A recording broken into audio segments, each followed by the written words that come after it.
माशाल्लाह एलिफ, बहुत अच्छा काम किया है तुमने। बहुत शुक्रिया मॉम। मरियम साहिबा को तो बुलाया है ना तुमने? एलिफ साहिबा, मैंने सोचा आज आपके इस्तकबाल मैं कर लेती हूँ। आखिरकार नूर को तलाक दिलवा ली हमने। फाइनली।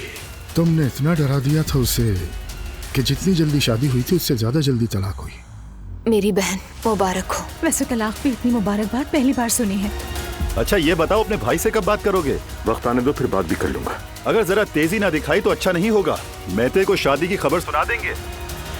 वैसे एक अहम बात करनी है भाई।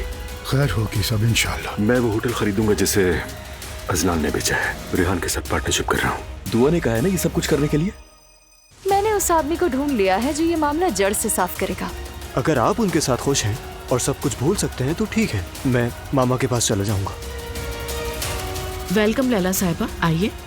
बहुत शर्मिंदा हूँ, शायद आपको पता ना हो इसलिए मैं खुद आपको बताने आई हूँ। मैंने और रेहान ने एक फैसला किया है, हम शादी कर रहे हैं। कौन रेहान? आपके साबिका शौहर।